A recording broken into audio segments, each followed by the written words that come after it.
Hello friends, कैसे हैं आप लोग। सबको मेरा जय भीम, नमो बुद्धाय है। बाबा Saheb Ambedkar life and mission में आज का टॉपिक है what Congress and Gandhi have done to the untouchables. इसी महीने भारत विभाजन पर चर्चित पुस्तक के बाद बाबा साहब की एक अन्य पुस्तक प्रकाशित हुई। टाइटल था कांग्रेस और गांधी ने अछूतों के लिए क्या किया। What Congress and Gandhi have done to the untouchables. महत्वपूर्ण आंकड़ों, तर्कों व तथ्यों से परिपूर्ण तथा आक्रामक व प्रभावशाली भाषा के कारण यह पुस्तक शुरू से ही चर्चा में रही।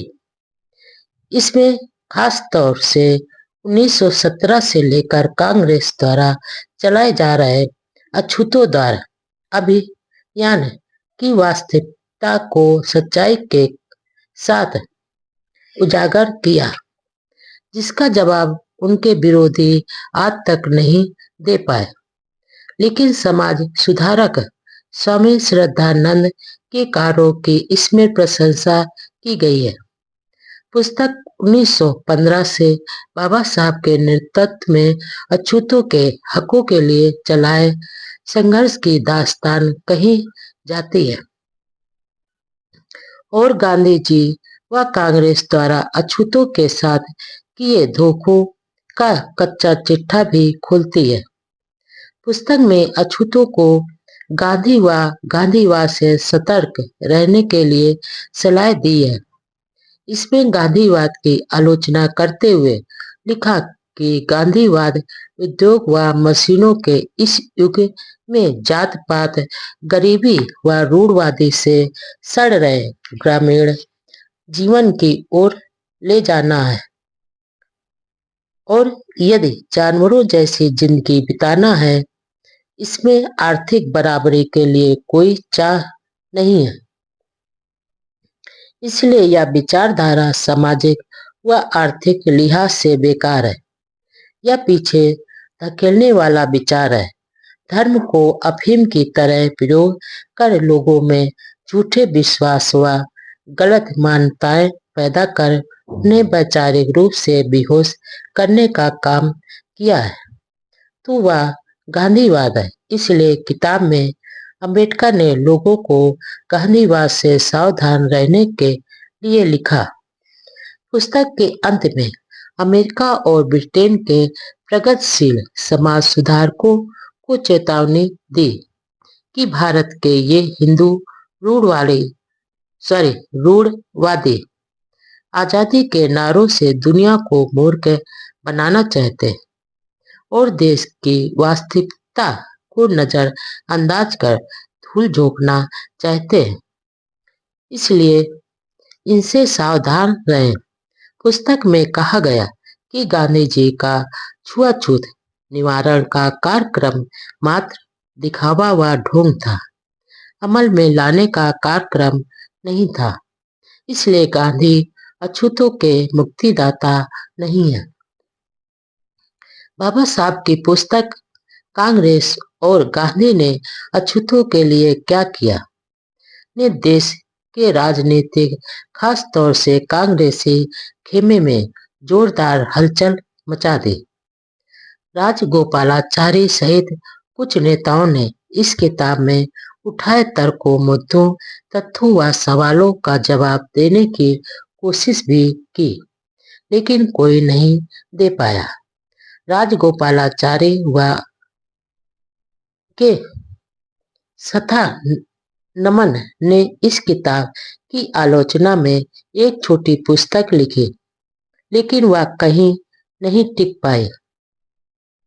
8 मई 1945 को बंबई में all India schedule caste federation का तीसरा सम्मेलन संपन्न हुआ, जिसमें पूरे भारत से लगभग 1.25 लाख प्रतिनिधि शामिल हुए। समता सैनिक दल ने पूरी व्यवस्था देखी। बाबा साहब ने कहा कि हमारा समाज बहुत भोला है, हमें किसी की दया पर नहीं बल्कि अपनी हिम्मत, बुद्धि व कार्य क्षमता के बल पर समाज व देश के लिए काम करना है।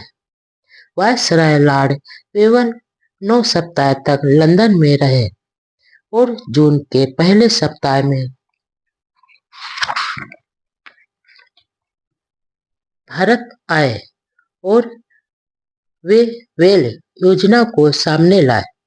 वायसराय ने कांग्रेस के नेताओं को जेल से छोड़ने के आदेश दिए और जून 1945 के आखिरी सप्ताह में शिमला में एक कॉन्फ्रेंस बुलाई। इसमें कांग्रेस की ओर से मौलाना आजाद, मुस्लिम लीग के जिन्ना, अछूत वर्ग के एन शिवराज और सिख प्रतिनिधियों और सभी प्रांतीय राज्यों के पूर्व मुख्यमंत्री मौजूद थे। हिंदू महासभा को शामिल नहीं किया गया था। अम्बेडकर वायसराय के काउंसिल के मेंबर थे, इसलिए भाग नहीं ले सकते थे, लेकिन दलितों की समस्याओं का दस्तावेज उन्होंने ही तैयार किया था। इसमें मांग की गई थी कि यदि कार्यकारिणी समिति में मुसलमानों की संख्या के आधार पर 5 प्रतिनिधि लिए जाए तो दलितों के 3 तो लिए ही जाने चाहिए।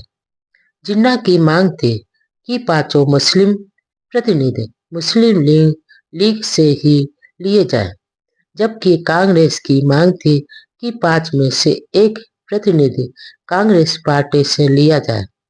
जिन्ना अपनी जीत पर अड़े रहे और इस तरह शिमला कॉन्फ्रेंस का मसौदा मिट्टी में मिल गया। शिमला कॉन्फ्रेंस के बाद ब्रिटेन में जुलाई 1945 में आम चुनाव हुए, जिसमें सत्तारूढ़ पार्टी की भारी पराजय हुई और लेबर पार्टी की सरकार बनी। उसी समय वर्ल्ड वार में जापान ने अपनी हार मान ली। बाबा साहब ने मजदूरों की हितैषी पार्टी की सरकार बनने पर खुशी जताई और वहां के वोटर्स को बधाई दी। दिल्ली से आकर कुछ दिनों के लिए अम्बेडकर बंबई में रहे। जुलाई 1945 में बंबई के Tata institute of social sciences में स्टूडेंट यूनियन के समारोह में दिए अपने भाषण में कहा कि कढ़ाई का लाजमी समझौता या मध्यस्थता मजदूरों के हित में है, इसलिए वह इसको मजदूरों के नियमों को एक जरूरी भाग बनाने का रूप देंगे। इसके साथ देश में टेक्निकल एजुकेशन के रूप में सरकार द्वारा शुरू किए गए प्रोग्राम जारी रहेंगे। अम्बेडकर की अध्यक्षता में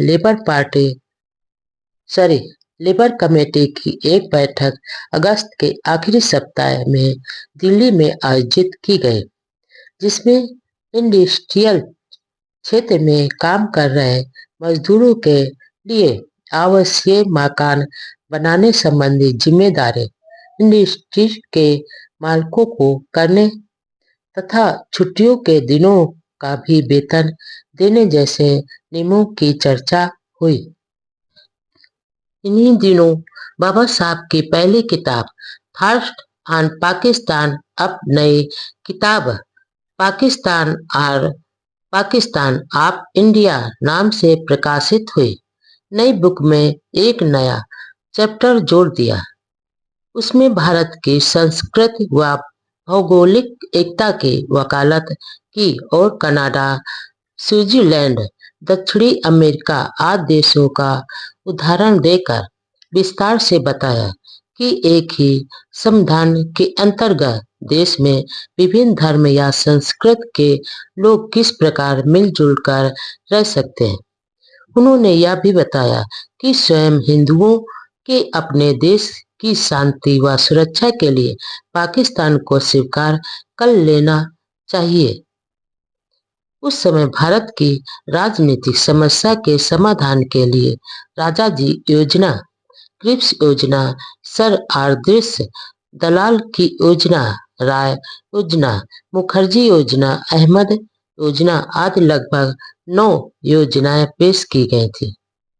6 मई 1945 को परेल, बंबई में शेड्यूल कास्ट फेडरेशन के वार्षिक सम्मेलन हुआ, जिसमें डॉक्टर अंबेडकर ने अपने कार्यकर्ताओं के समक्ष एक योजना प्रस्तुत की।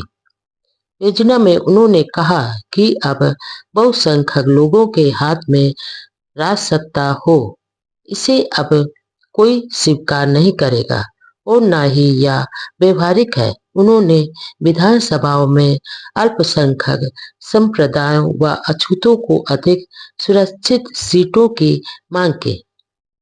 डॉक्टर अंबेडकर ने संविधान समिति के प्रस्ताव को खतरनाक योजना बताया कि इससे देश गृह युद्ध में फंस जाएगा। ज्यादातर विधान तो 1935 के कानून द्वारा पहले ही बन चुका है। इसके अलावा सप्रू कमेटी की रिपोर्ट भी रद्द कर दिया।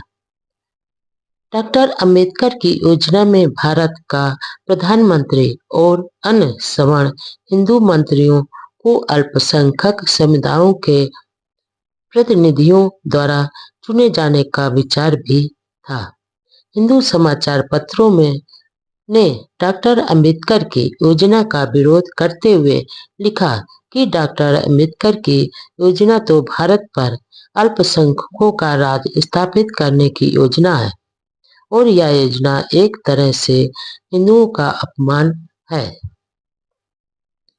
7 जून 1945 को डॉक्टर अंबेडकर ने वायसराय लॉर्ड वेवल को पत्र लिखकर नाराजगी प्रकट की कि वायसराय की एग्जीक्यूटिव काउंसिल में अनुसूचित जातियों की जनसंख्या के अनुपात में पर्याप्त प्रतिनिधित्व नहीं है। पत्र में लिखा कि देश के 9 करोड़ मुसलमानों के लिए 5 प्रतिनिधि, 6 करोड़ अछूतों को सिर्फ 1 प्रतिनिधि और 60 लाख सिखों का 1 प्रतिनिधि। यह कैसा अजीब व चालाकी भरा गणित है। यह मेरे न्याय के विचारों के खिलाफ है। काउंसिल में अनुसूचित जातियों को कम से कम 3 सीटें मिलनी चाहिए। यदि सरकार इस मांग को मंजूर नहीं करेगी तो मेरा काउंसिल में रहना असंभव होगा।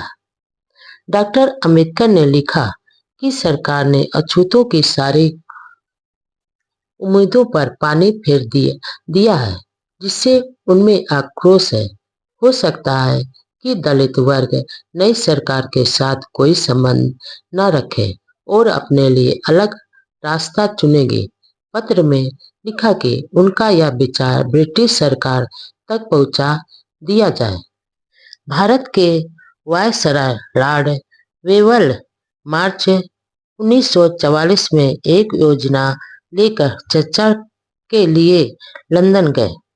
कांग्रेस के नेता भूलाभाई देसाई और लियाकत अली खां के बीच हुए समझौते पर विचार करना था।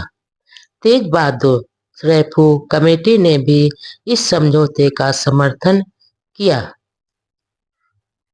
समझौता यह था कि कमेटी में हिंदू व मुसलमानों के बराबर प्रतिनिधि हो। इसी के आधार पर 2 जून 1945 को वायसराय लॉर्ड वेवल ने अपने भाषण में कह दिया कि प्रस्तावित नई काउंसिल में मुख्य जातियों में सवर्ण, हिंदू और मुस्लिम सदस्यों की संख्या बराबर होगी।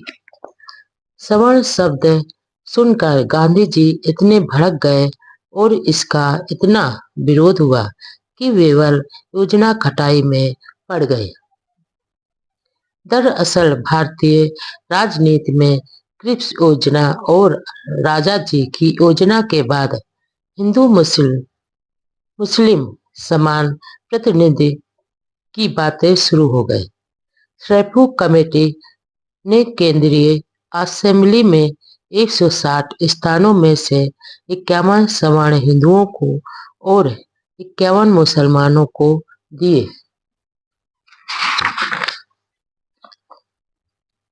जाने की सिफारिश की थी।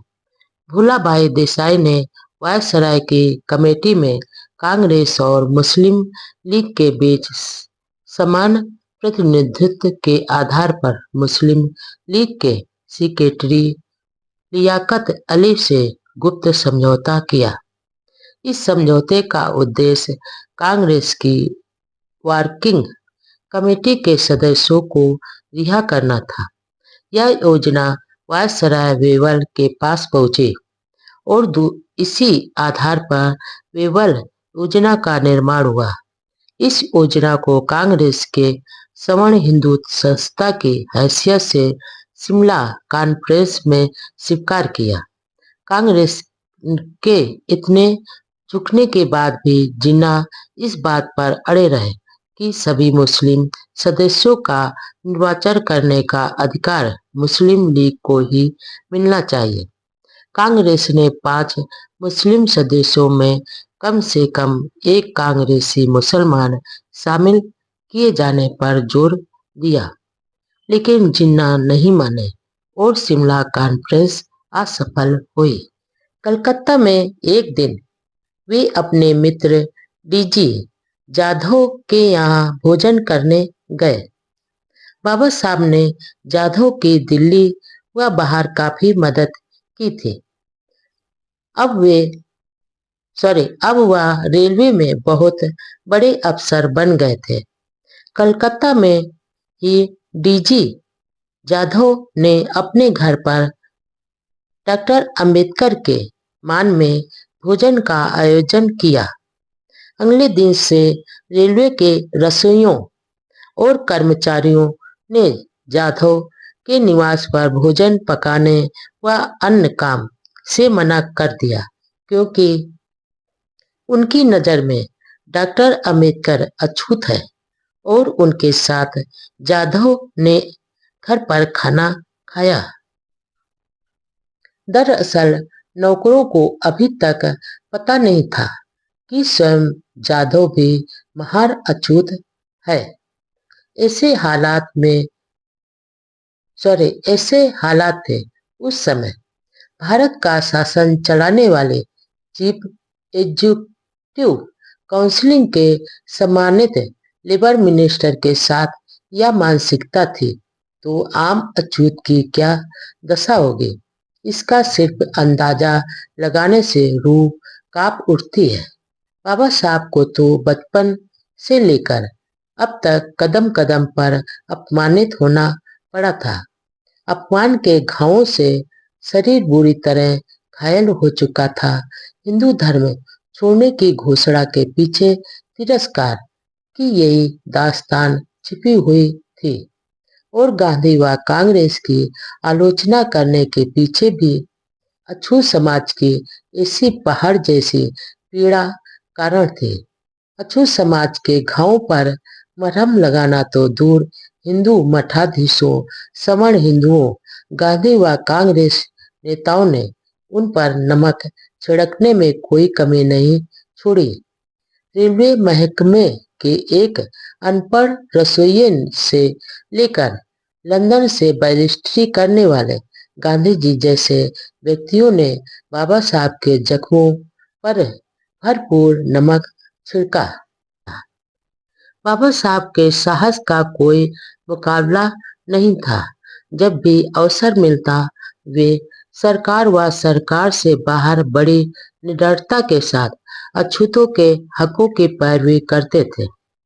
हालांकि उस समय वह वायसराय की एग्जीक्यूटिव काउंसिल में प्रमुख सदस्य थे, सरकार के बहुत ही जिम्मेदार पद पर थे, लेकिन खरी खरी कहने से नहीं चूकते थे। वे सामाजिक संगठनों के सभाओं में मजदूरों, शोषितों, दलितों व महिलाओं को क्रांतिकारी विचारों के साथ अपनी दशा को सुधारने व अन्याय के खिलाफ खड़े होने के लिए आह्वान करते थे। एक बार वायसराय लॉर्ड वेवल ने 8 नवंबर 1944 को सेक्रेटरी ऑफ स्टेट को शिकायत के साथ लिखा कि डॉक्टर अंबेडकर अनुसूचित जातियों की सभाओं में बहुत भड़काऊ भाषण देते हैं और हैदराबाद में तो डॉक्टर अंबेडकर ने निजाम के शासन की भी कड़ी आलोचना कर डाली। लेकिन बाबा साहब की इस शिकायत पर कोई कार्रवाई नहीं हुई। दरअसल उनकी योग्यता व प्रतिभा के साथ उनकी निस्वार्थ सेवा व त्याग भावना के कारण उनके खिलाफ अनर्गल आरोप लगाने या कार्रवाई करने की किसी में हिम्मत नहीं होती थी। भला बाबा साहब जैसा वीर योद्धा वायसराय वेबल से कहा डरने वाले था। बिना डरे भी क्यों फिर डरे भी क्यों? उनके सामने तो खुद की बजाय करोड़ों गरीबों को मानवीय हक दिलाने का निस्वार्थ ध्येय था। 2 जनवरी 1945 को कलकत्ता में अखिल भारतीय अछूत विद्यार्थी सम्मेलन रखा गया। वहां बाबा साहब ने कहा, विद्यार्थियों को पढ़ाई के दौरान राजनीति में शामिल नहीं होना चाहिए तथा अपनी शिक्षा व आचरण ऊंचा रखना चाहिए। इस दौरान डॉक्टर अंबेडकर कलकत्ता में पीपल्स हेराल्ड साप्ताहिक पत्र का विमोचन किया। अपने भाषण में उन्होंने कहा कि गांधी जी की मृत्यु के बाद कांग्रेस 2 टुकड़ों में बंट जाएगी। उन्होंने शेड्यूल कास्ट फेडरेशन के महत्व के बारे में बताते हुए कहा कि राजनीतिक और नैतिक दृष्टि से वह पार्टी लंबे समय तक असरदार रहेगी, क्योंकि किसी भी नेता को देश में कोई शुभ कार्य करना है तो वह दलितों का उद्धार है और पार्टी इस पर पूरा ध्यान दे रही है। मार्च 1945 को वायसराय के एग्जीक्यूटिव काउंसिल में यह महत्वपूर्ण सुझाव दिया कि देश में हवाई सेवाओं एयर रिलायंस पर पूंजीपतियों की बजाय सरकार के पास कब्जा होना चाहिए। सर स्टेफर्ड क्रिप्स की भारत यात्रा और अंबेडकर।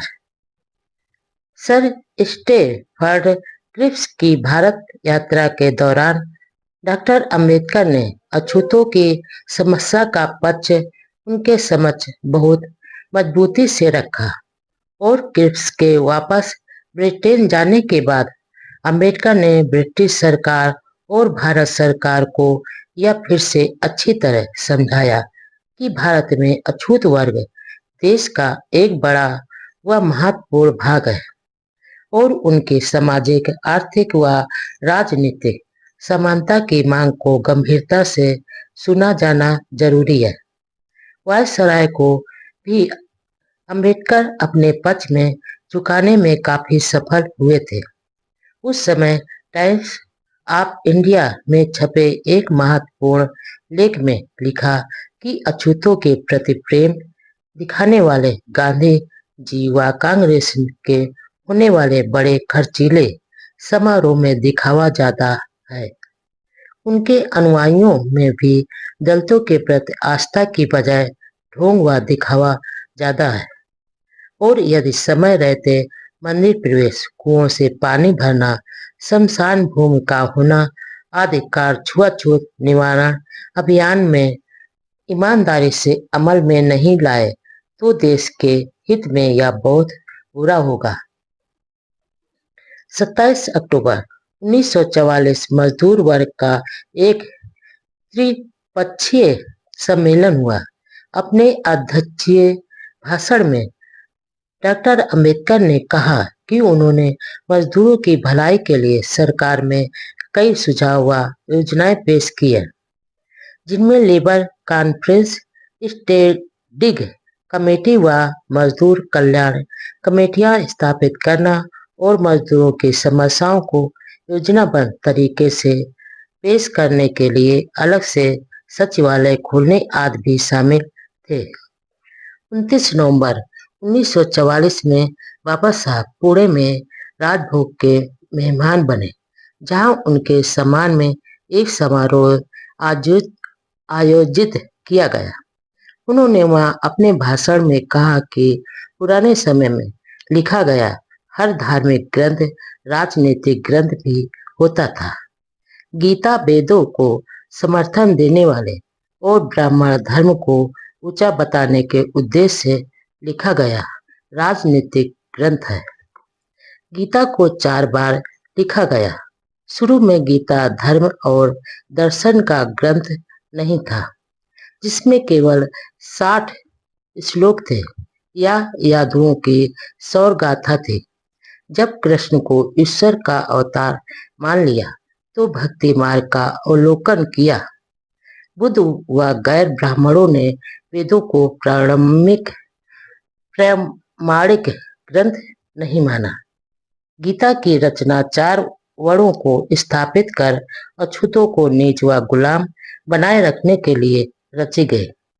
इस भाषण के अखबार में छपने पर हिंदू भड़क गए, क्योंकि अंबेडकर के भाषण को तोड़ मरोड़ कर छापा गया था।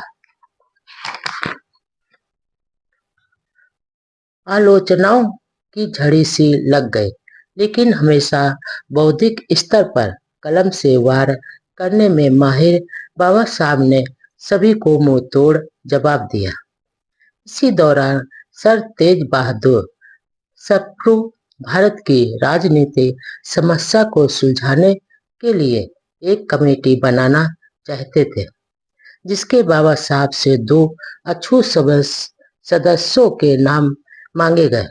लेकिन बाबा साहब कमेटी में शामिल नहीं हुए, क्योंकि कमेटी के कुछ सदस्यों पर उनका भरोसा नहीं था। 24 सितंबर 1944 को मद्रास नेशनल सोसाइटी द्वारा प्रभात टॉकीज में आयोजित एक सभा में डॉक्टर अंबेडकर ने कहा कि प्राचीन भारत में जैसा समृद्ध, सुखी व गतिशील जीवन था, वैसा दुनिया के किसी भी राष्ट्र में नहीं था। आज देश में जो राजनीतिक आंदोलन देख रहे हैं, वह तो हमारे इस देश में प्राचीन काल में हुई सामाजिक, धार्मिक व राजनीतिक क्रांतियों के मुकाबले में कुछ नहीं है। भारत भूमि क्रांति की भूमि रही है। यहाँ जैसी क्रांतियां हुई हैं, उसके सामने तो फ्रांस की क्रांति तो बहुत बौनी लगती है। प्राचीन भारत में ब्राह्मणवाद के अंधविश्वास, पाखंड व कर्मकांड के खिलाफ बहुत बड़ी क्रांति हुई थी, जो गौतम बुद्ध ने शुरू की थी।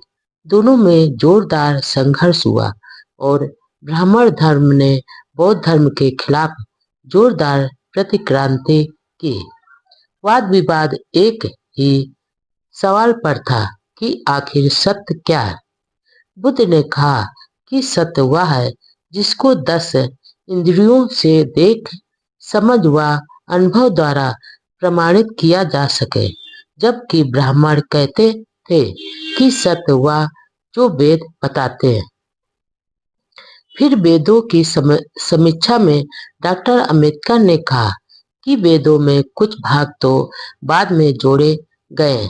प्राचीन भारत के ब्राह्मण कितने चालाक थे कि जिन पुस्तकों में सिर्फ मूर्खता भरी हुई है, कूड़ा करकट के समान है, ऐसी किताबों को पवित्र बता दिया। यही नहीं, प्रामाणिक व वास्तविक होने पर भी जोर देते रहे। बुद्ध की क्रांति ने समता, स्वतंत्रता व बंधुत्व का साम्राज्य भारत व इसके बाहर भी स्थापित किया। लेकिन यह इस देश का दुर्भाग्य था कि इसके बाद ब्राह्मणवाद द्वारा प्रतिक्रांति हुई और यह देश फिर से धार्मिक गुलामी की बेड़ियों में जकड़ दिया गया। और आज भी हम उनकी शिकंजे में जकड़े हुए हैं। यदि हमने इससे छुटकारा पाने के लिए जल्दी ही कुछ नहीं किया, तो देश विनाश के कगार पर पहुंच जाएगा। बाबा साहब ने आगे कहा कि वेदों में मूर्खता के सिवा कुछ नहीं है और गीता शरारतपूर्ण पुस्तक है। अर्थ वेद में जादू टोनों के सिवा कुछ नहीं है। मद्रास यात्रा के दौरान ही वहां के पार्क टाउन के मेमोरियल हॉल में शेड्यूल कास्ट फेडरेशन और दक्षिण हिंदुस्तान बुद्धिस्ट एसोसिएशन ने डॉक्टर अंबेडकर को सम्मान पत्र अर्पित किए। इसी दौरान जस्टिस पार्टी के द्रविड़ नेता रामास्वामी नायकर पेरियार के साथ विभिन्न समस्याओं के बारे में विस्तृत चर्चा हुई। मद्रास दौरे के बाद बाबा साहब एलोर गए, जहां उन्हें district schedule caste federation, Christian federation, West Godavari जिला बोर्ड और एलोर नगर पालिका द्वारा सम्मान पत्र दिए गए। उन्होंने वहां संबोधन में कहा कि गांधी जी के विचारों व नीतियों में स्थिरता नहीं है और कांग्रेस नेताओं ने सपने में भी नहीं सोचा होगा कि जब देश आजादी पाने की मंजिल के पास ही खड़ा होगा तो सात देश पे का बंटवारा हो जाएगा। अल्पसंख्यकों की समस्या का हवाला देते हुए कहा कि जो भूमिका अब्राहम लिंकन ने निग्रो समस्या के बारे में अपनाई थी, वही गांधी जी ने अल्पसंख्यकों के बारे में निभाई है। एकता करने के चक्कर में निग्रो के वोट उत्तरी अमेरिका के राज्यों को मिले। इसके लिए 1762 में गुलामों की आजादी का ऐलान कर दिया। इसके अलावा गांधी जी को आजादी तो चाहिए, लेकिन उन्हें साथ में चातुर्वर्ण व्यवस्था भी चाहिए। डॉक्टर अंबेडकर ने आगे कहा कि यदि सभी पार्टियों की सहमति से संविधान बन भी गया तो ब्रिटिश प्रधानमंत्री के समक्ष गांधी अपने आप को भारत का एकमात्र प्रतिनिधि होने का दावा करेंगे। मद्रास प्रवास के दौरान ही पी बालासुब्रमण्यम मुथालियर द्वारा होटल कोडेभारा में बाबा साहब में सम्मान में एक भोज का आयोजन किया गया। अगस्त 1944 में बाबा साहब कलकत्ता में आयोजित दलित वर्ग के विभिन्न संगठनों के समारोह में शामिल होने के लिए गए। जगह जगह सभाओं में उनका स्वागत व भाषण हुए। वहां उन्होंने कहा, नए संविधान के अनुसार भारत को डोमिनियन स्वराज मिलेगा, विश्व युद्ध खत्म होगा, जीत अब समीप ही है, इसलिए अब एकता व संगठन की जरूरत है। उन्होंने बताया कि वायसराय ने गांधी जी को साफ कह दिया है कि सत्ता के हस्तांतरण के पहले भारत में हिंदू, मुसलमानों व अछूतों तीनों में समझौता होना जरूरी है। कलकत्ता यात्रा के बाद वह हैदराबाद गए। वहां 20 सितंबर 1944 में शेड्यूल कास्ट फेडरेशन की एक सभा में उन्होंने अपने ओजस्वी भाषण में इस बात पर फिर से जोर दिया कि अछूत हिंदुओं से अलग अंग है। उन्होंने घोषणा की, अछूतों को भारत की आजादी के प्रति प्रेम दूसरों से किसी तरह कम नहीं है। आजादी हमें भी प्यारी है, लेकिन हम देश की आजादी के साथ दलित वर्गों की आजादी चाहते हैं। हैदराबाद के बाद डॉक्टर अंबेडकर मद्रास गए, जहां Tamil Nadu the first classes Christian association ने एक निवेदन पत्र पेश किया। पत्र में लिखा कि अछूतों ने ईसाई धर्म तो स्वीकार कर लिया, लेकिन यहाँ उनकी धार्मिक व सामाजिक हालात हिंदू अछूतों की ही तरह दयनीय हैं। हिंदू उनके साथ पहले की ही तरह छुआछूत करते हैं। उच्च जात के ईसाई दलित ईसाइयों के साथ दुर्व्यवहार व भेदभाव करते हैं। डॉक्टर अंबेडकर ने उन्हें भरोसा दिलाया कि समानता के संघर्ष में हम साथ हैं और एक दिन गुलामी की बेड़ियों को तोड़कर रहेंगे। 22 सितंबर 1944 को मद्रास नगर परिषद द्वारा रिपन बिल्डिंग में डॉक्टर अंबेडकर के सम्मान में एक समारोह आयोजित किया गया। इसमें नगर परिषद के कांग्रेसी सदस्यों के भाग नहीं लिया। अपने संबोधन में डॉक्टर अंबेडकर ने कहा कि हम स्वराज, राष्ट्रीय सरकार या आजादी के खिलाफ नहीं हैं, लेकिन स्वतंत्रता तथा वर्तमान शासन में कोई अंतर दिखाई नहीं देता। यदि स्वतंत्रता के बाद शासन ऐसे लोगों के हाथों में चला जाए जिनका स्वार्थ केवल खुद की शिक्षा और समृद्धि तक ही सीमित हो और अन्य वर्ग को स्वराज के लाभों से वंचित रखे। उसी दिन शाम मद्रास में ही आंध्रा चैम्बर ऑफ कॉमर्स संस्था ने डॉक्टर अंबेडकर के सम्मान में कहा कि डॉक्टर अंबेडकर ने मजदूरों के लिए सरकार के रवैये को एक नई दिशा दी, जिसके द्वारा मजदूर, मालिक और सरकार तीनों में एक दूसरे के प्रति समझ बढ़ी और एक नया समझौता स्थापित होने की कोशिश की गई। इस कार्यक्रम के तुरंत बाद ही कुमार रजा सर मुथैया चेट्टियार ने अपने बंगले चेट्टियार हाउस में डॉक्टर अंबेडकर के स्वागत में चाय पान का समारोह आयोजित किया। अगले दिन शाम को मद्रास सदर्न मराठा रेलवे के गैर दलित व दलित वर्ग के रेल कर्मचारियों ने लेबर मिनिस्टर डॉक्टर अंबेडकर को सम्मान पत्र अर्पित किया। समारोह में दलित व गैर दलित मजदूर कर्मचारियों को बाबा साहब बहुत प्रसन्न हुए।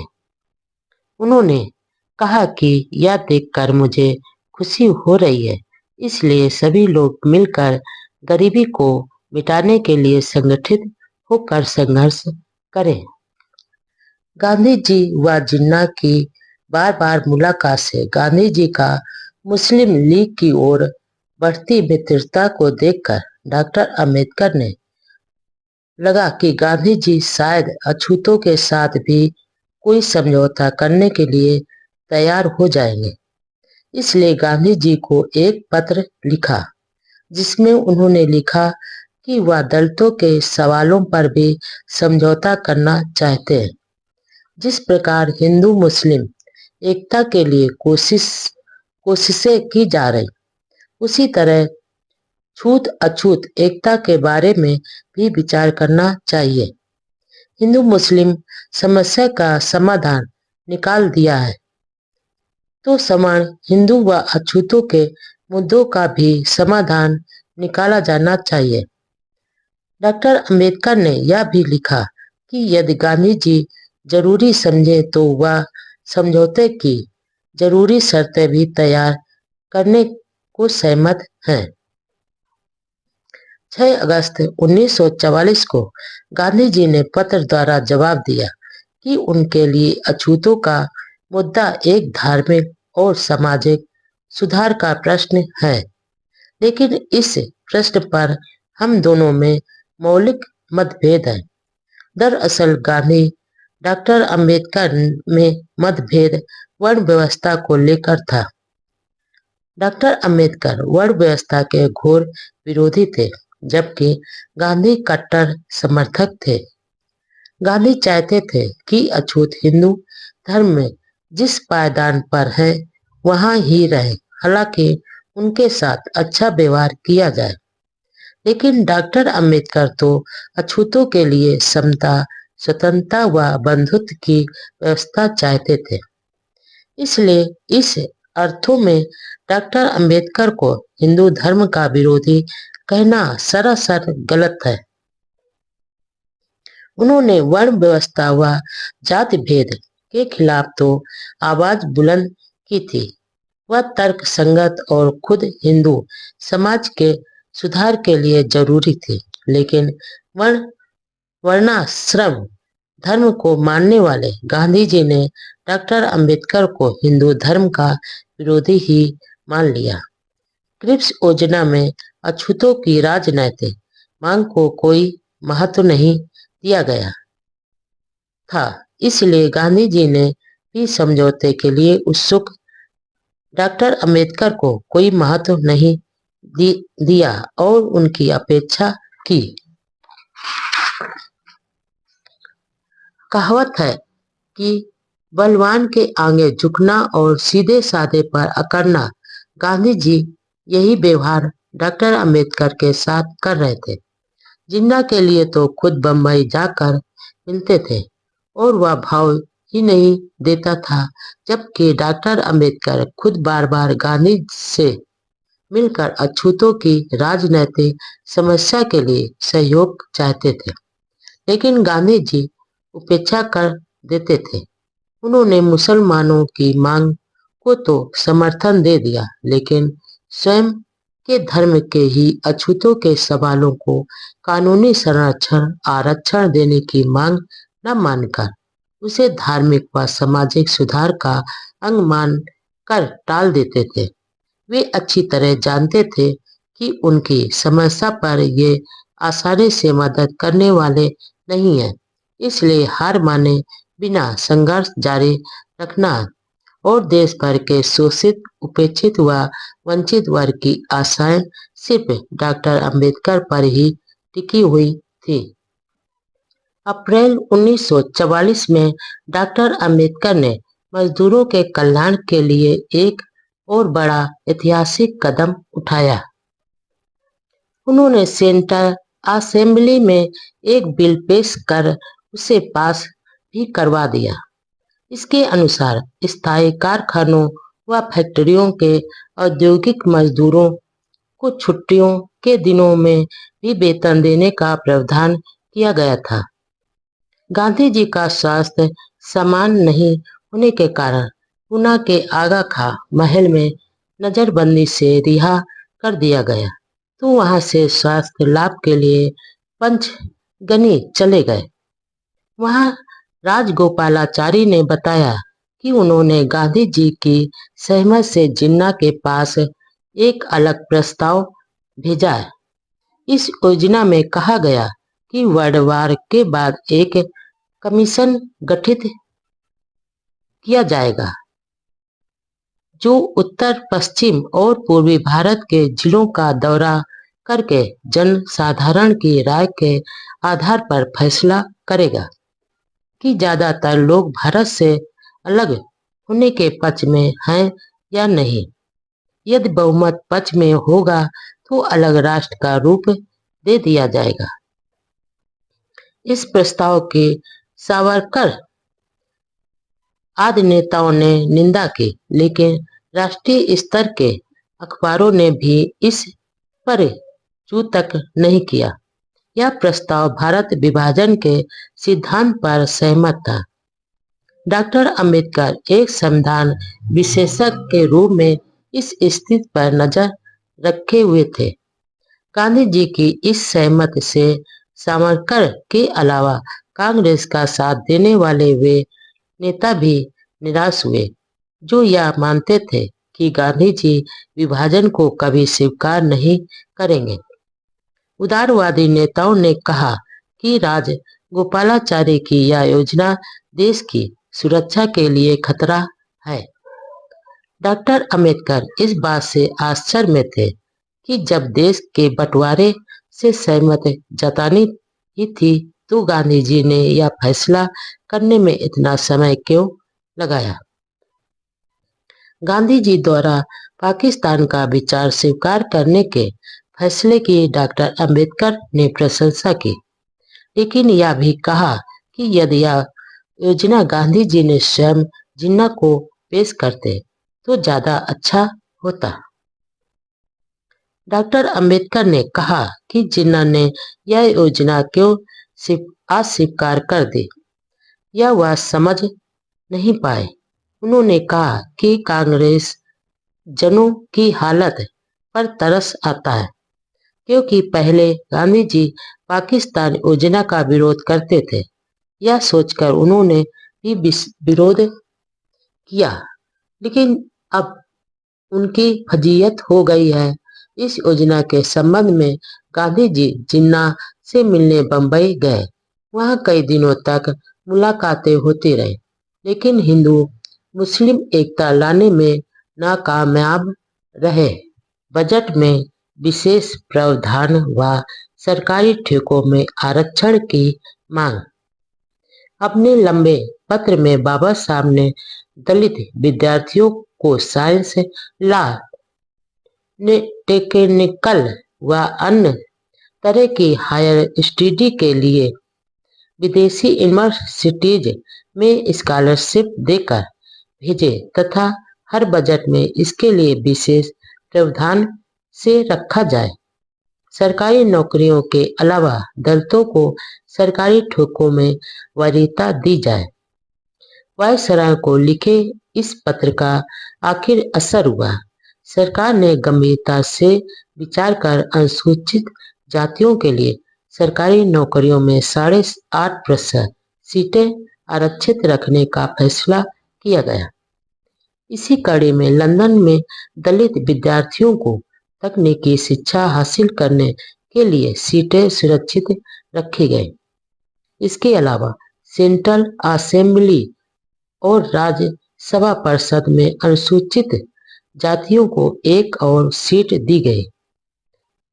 दलितों को सरकारी नौकरियों में प्रवेश की कोशिशों पर कई सवर्ण हिंदुओं की आंखों में बहुत खटकता था। एक बार दिल्ली में एक मद्रासी ऑफिसर जो दिल्ली में कार्यरत था, उसने बाबा साहब से कहा कि आपकी राजनीति सरकारी नौकरियों में दलितों के घुसाने का प्रयास ही है। बाबा साहब ने पलटवार करते हुए कहा, यदि ऐसा है तो तुम मद्रासी लोग यहाँ 90% नौकरियों पर क्यों कुंडली मारे कब्जा किए हुए हो?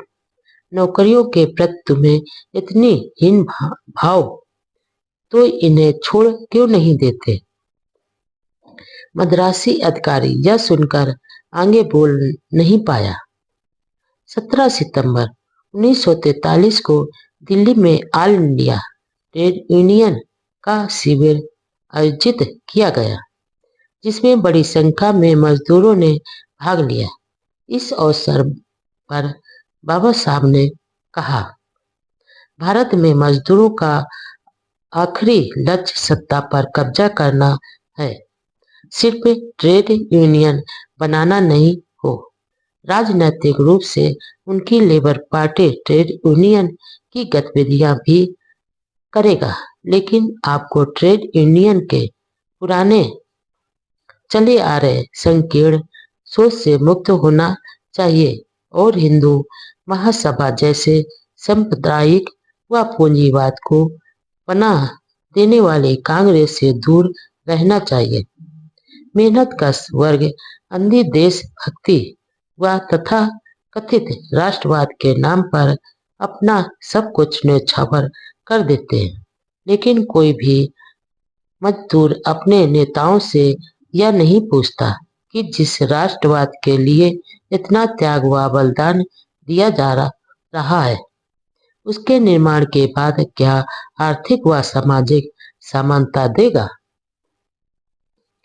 8 सितंबर 1943 को परेल बंबई में आयोजित सभा में डॉक्टर अंबेडकर ने कहा, केवल सुविधाएं मिलने से कोई लाभ नहीं, ये हमारी झोली में आनी जरूरी है। अब आजादी के बाद अछूतों को भी हिंदू मुसलमानों के बराबर अधिकार मिलेंगे। सरकार में मेरा मंत्री पद कमल के पत्ते पर पड़े ओस की बूंद की तरह है, या उससे भी ज्यादा क्षणभंगुर। ईसाई, फारसी व अन्य अल्पसंख्यक लोग कांग्रेस का मुकाबला नहीं कर सकते हैं। इसके लिए अछूत ही सक्षम है। अछूतों को अब अपने पैरों पर खड़े होने की शक्ति प्राप्त करनी चाहिए। ट्रेड यूनियन के नेताओं की आपसी लड़ाई से मजदूरों का आज तक भला नहीं हो पाया, इसलिए मजदूरों का लक्ष्य सरकार संभालना होना चाहिए। 26 जनवरी 1944 को लखनऊ में स्टैंडिंग लेबर कमेटी की मीटिंग हुई, जिसकी अध्यक्षता डॉक्टर अंबेडकर ने की। वहां से वह शेड्यूल कास्ट फेडरेशन के सालाना सम्मेलन में भाग लेने के लिए कानपुर गए। 29 जनवरी को आयोजित इस विशाल सम्मेलन में अध्यक्षता कर रहे एन शिवराज ने कहा कि दलित समाज स्वतंत्रता का विरोधी नहीं है, बल्कि वे चाहते हैं कि जुलाई 1942 को नागपुर सम्मेलन में जो मांगे रखी गई थी उन पर विचार कर कार्य रूप दिया जाए। इस अवसर पर डॉक्टर अंबेडकर ने कहा कि भारत सरकार में हिंदुओं व मुसलमानों की तरह दलितों को भी उनकी जनसंख्या के अनुपात में हिस्सा मिलना चाहिए, और यदि ऐसा नहीं किया गया तो वे अपने उद्देश्यों को प्राप्त करने के लिए संघर्ष करेंगे। वह मौजूद विद्यार्थियों को प्रेरणा दे कि वे सरकारी योजनाओं के तहत तकनीकी व हायर एजुकेशन की सुविधाओं का लाभ उठावें। 17 फरवरी 1944 में वायसराय की एग्जीक्यूटिव काउंसिल में यह सुझाव दिया कि मुद्रास्फीति को रोकने के लिए अधिक करेंसी के नोट जारी करने बंद किए जाएं। इसके अलावा यह भी सुझाव दिया कि भारतीय प्रशासन सेवा और सेना में अंग्रेजों की बजाय भारतीयों को भर्ती किया जाए। 17 फरवरी को गांधी व जिन्ना की मुलाकात हुई। उस समय सेंट्रल व स्टेट डिपार्टमेंट्स की सरकारी नौकरियों में दलितों का प्रतिनिधित्व नहीं के बराबर था, और यह देखकर बाबा साहब 1942 से ही सरकारी नौकरियों में सीटें सुरक्षित करवाने के लिए संघर्ष कर रहे थे। इसी सिलसिले में 29 अक्टूबर 1942 को उन्होंने वायसराय को एक गोपनीय स्मरण पत्र पेश किया, जिसमें उन्होंने पूरी जानकारियों के साथ बताया कि किस तरह अछूतों को सरकारी नौकरियों से एक साजिश के तहत वंचित रखा जाता और कैसे सवर्ण जातियों के लोग सरकारी नौकरियों पर कुंडली मारे बैठे हुए हैं। 10 पेज के इस पत्र में बाबा साहब ने सरकार से राजनीतिक, शैक्षणिक व अन्य समान क्षेत्र में अनुसूचित जातियों को पर्याप्त प्रतिनिधित्व देने का अनुरोध किया। राजनीतिक क्षेत्र में सेंट्रल असेंबली, केंद्रीय राज प्रबंध, public service commission, federal public service commission तथा शैक्षणिक क्षेत्र में यूनिवर्सिटी व टेक्निकल एजुकेशन में और इसके अलावा सरकारी ठेकों में आरक्षण द्वारा दलितों का प्रतिनिधित्व देने की मांग की। पत्र में डॉक्टर अंबेडकर ने आंकड़े पेश करते और 39 मनोनीत सदस्य 141 में से दलितों के सिर्फ 2 सदस्य हैं। 1941 की जनगणना के अनुसार देश में दलितों की संख्या 6 करोड़ है, लेकिन इनका सरकार व प्रशासन, ठेका व अन्य क्षेत्र में प्रतिनिधित्व नगण्य है। उन्होंने लिखा कि देश भर का पूरा प्रशासन दलितों का विरोधी है। सरकारी अधिकारी को जो विशेषाधिकार दिए गए, वह हमेशा इन अधिकारों को दलित जातियों के हितों के खिलाफ और उन्हें नीचा दिखाने के लिए प्रयोग करते हैं। अनुसूचित जातियों के भलाई व विकास तभी संभव है जब सरकारी नौकरियों में उनकी भर्ती की जाए। इस तरह वे देश के विकास की योजनाओं को लागू करने में भागीदारी भी निभाएंगे। जब सेंट्रल असेंबली में दलितों को सरकारी नौकरियों में प्रवेश की बात चली तो मुसलमान, यहूदी, एंग्लो इंडियन, सिखों और ईसाइयों ने समर्थन किया। सिर्फ हिंदुओं ने ही इसका विरोध किया। भारत सरकार के प्रतिनिधित्व ने भी इसका विरोध किया। इसके अलावा दलितों की भर्ती के समय उम्र व फीस में छूट भी दी जाए। फेडरल सर्विस कमीशन में दलितों के प्रतिनिधित्व के सवाल पर डॉक्टर अंबेडकर ने लिखा कि हमें ऐसी किसी पब्लिक सर्विस कमीशन पर भरोसा नहीं हो सकता जो हिंदू या मुस्लिम दृष्टिकोण से प्रभावित हो। यह कितनी अचरज की बात है कि हिंदू और मुसलमान यूं तो सांप और नेली की तरह झगड़ते हैं, लेकिन जब लंगर बांटने की बारी आती है तो दोनों एक होकर हड़प लेते हैं और अछूत ही सिर्फ मुंह ताकते ही रह जाते हैं। कमीशन दलित अभ्यर्थियों को हर बार आयोग बताकर अपने पापों को छुपा लेता है और दलितों को दरवाजे से बाहर रखने की साजिश भी सफल हो जाती है। इसलिए दलितों को फेडरल पब्लिक सर्विस कमीशन में प्रतिनिधित्व दिया जाना जरूरी है। 10 मई 1943 को इंडियन फेडरेशन ऑफ लेबर की बम्बई शाखा ने लेबर मिनिस्टर डॉक्टर अंबेडकर के सम्मान में एक छोटा समारोह रखा।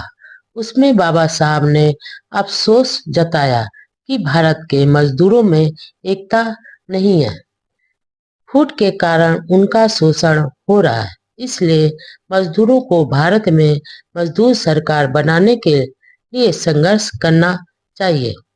आजादी हासिल करना ही काफी नहीं है, जरूरी बात यह है कि आजादी के पास सत्ता किसके हाथों में होगी।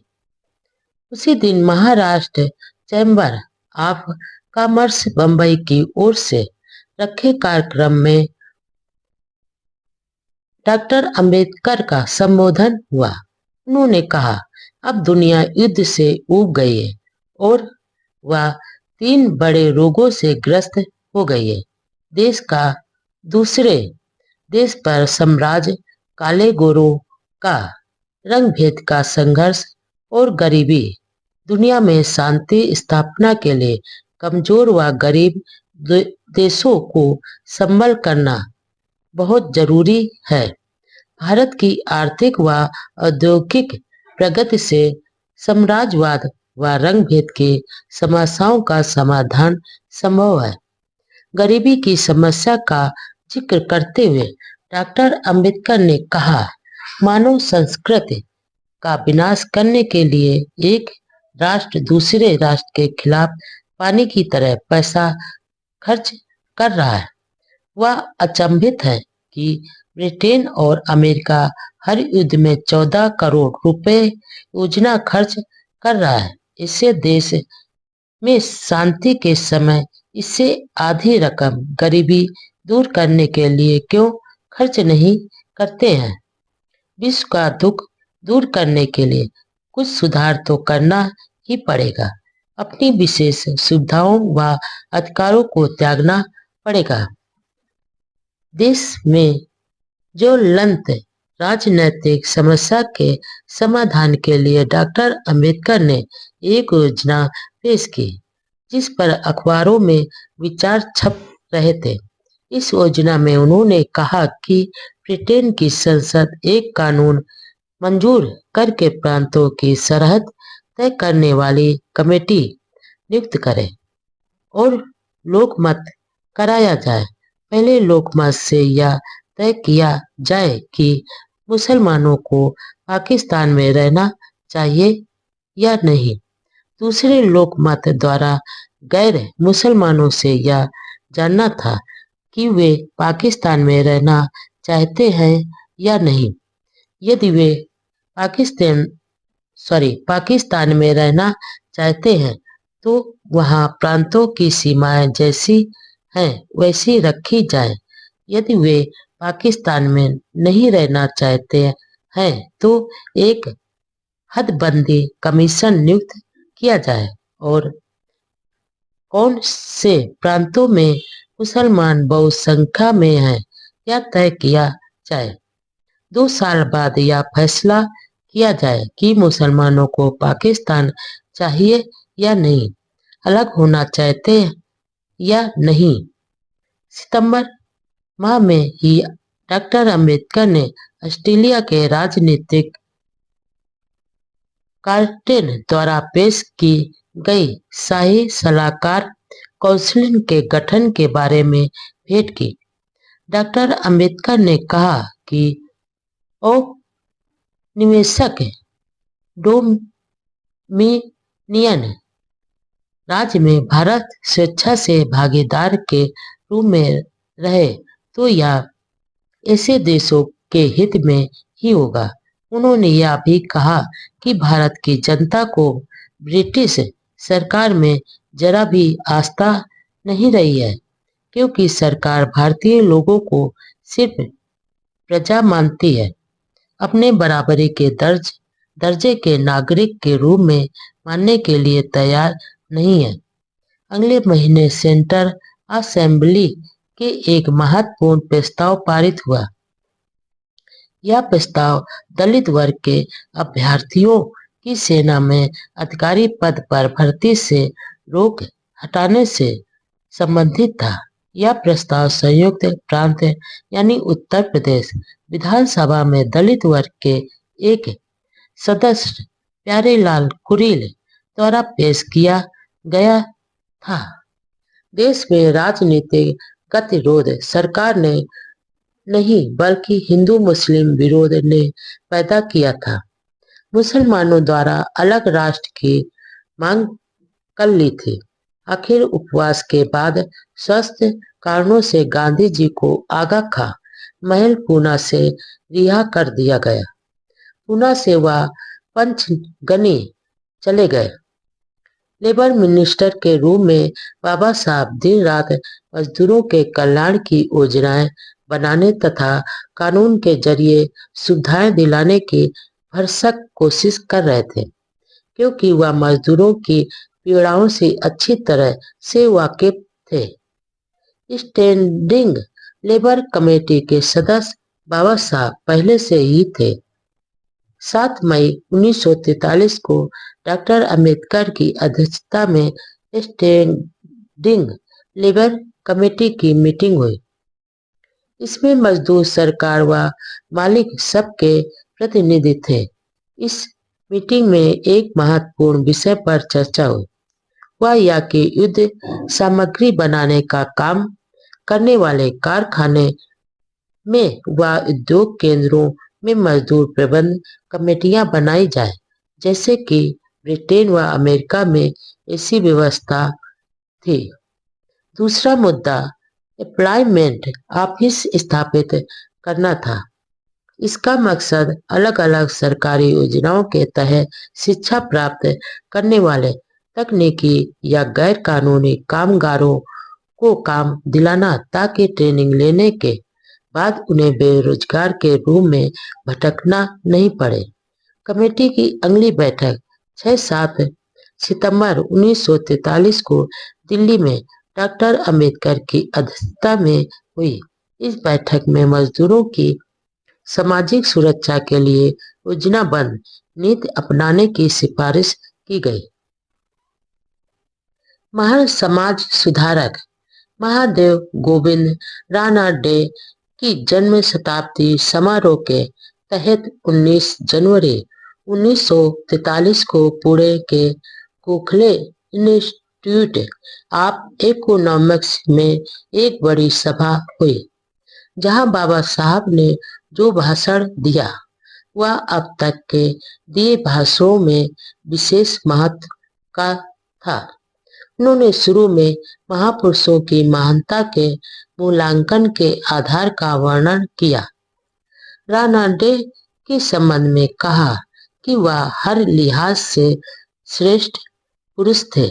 उन्होंने सारे जिंदगी सामाजिक अन्याय के खिलाफ संघर्ष में गुजारी थी और हिंदू समाज में सामाजिक न्याय के लिए चेतना पैदा कर सामाजिक लोकतंत्र की स्थापना में निरंतर प्रयास करते रहे।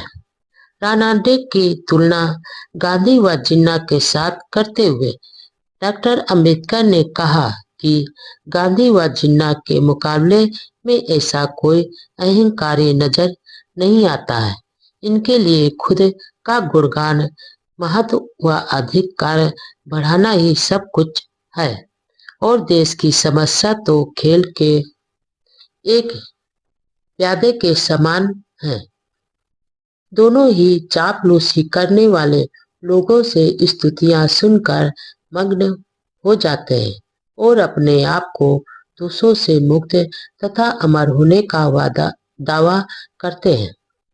डॉक्टर अंबेडकर ने कहा कि भारत में पत्रकारिता एक मिशन होता था, लेकिन अब अखबार चलाना एक व्यापार हो गया है। कांग्रेस समर्थक अखबारों में तो इनके नेताओं के झूठे गुणगान के सिवा कुछ नहीं होता। अंत में कहा कि किसी महापुरुष या नेता के प्रति सम्मान जताना, प्रशंसा करना एक अलग बात है, लेकिन अपने नेता का अनुसरण करना दूसरी बात है। बाबा साहब का यह लंबा भाषण कुछ दिनों बाद राणा डे गांधी और जिन्ना के नाम से किताब के रूप में सामने आया और अन्य ग्रंथों की तरह यह भी खूब चर्चित रहा। इस पुस्तक में डॉक्टर अंबेडकर ने आगे लिखा, मैं अत्याचार, अन्याय और झूठे दिखावे, ढोंग और छल कपट से घृणा करता हूँ और मेरी घृणा की चपेट में वे सारे लोग आ जाते हैं जो इन बुराइयों से ग्रस्त हैं। मैं अपने आलोचकों को यह बता देना चाहता हूँ कि मैं अपनी घृणा को एक वास्तविक शक्ति मानता हूँ, इसलिए यह घृणा उस असीमित प्रेम का सबूत है जो मैं अपने उन उद्देश्यों के लिए अपने मन में रखता हूँ जिन पर मैं विश्वास रखता हूँ और मैं इसके लिए शर्मिंदा नहीं हूँ।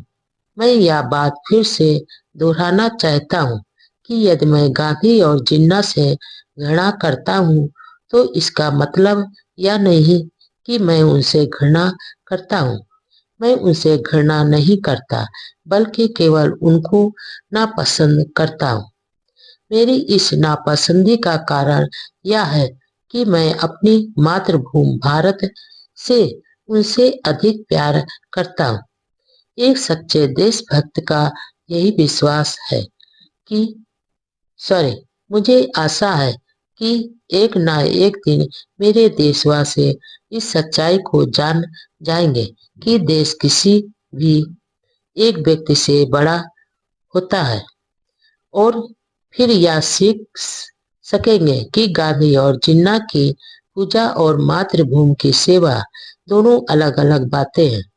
इसलिए हो सकता है कि ये एक दूसरे से विपरीत भी हों।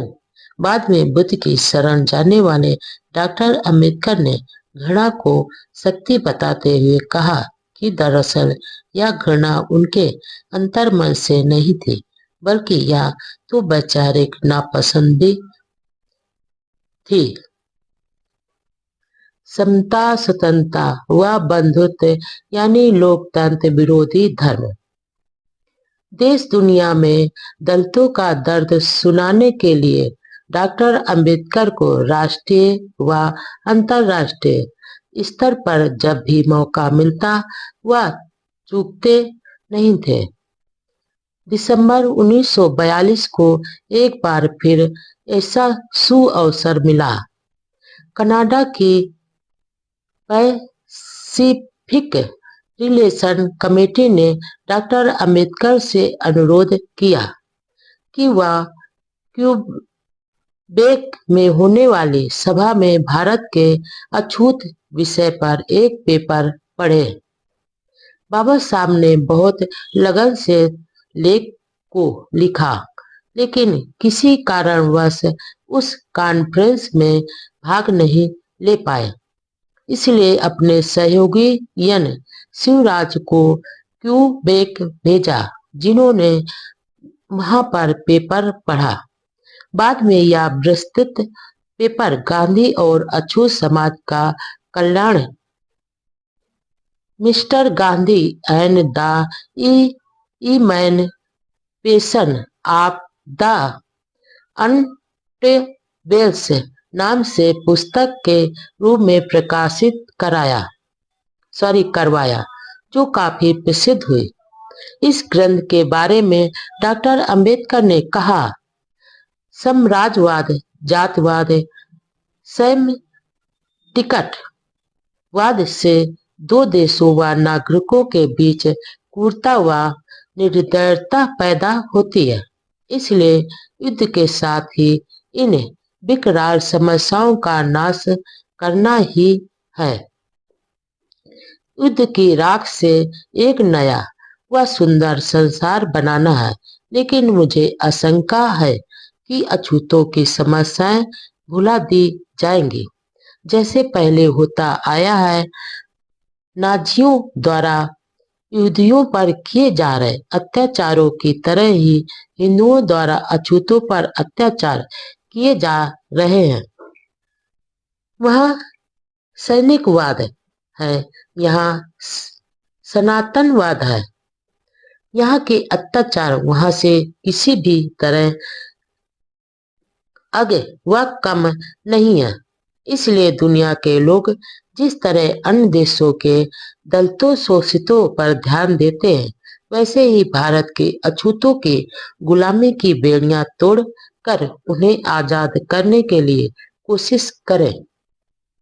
दुनिया में दासों, निग्रो और यहूदियों की समस्या से भी बड़ी अछूतों की समस्याएं हैं।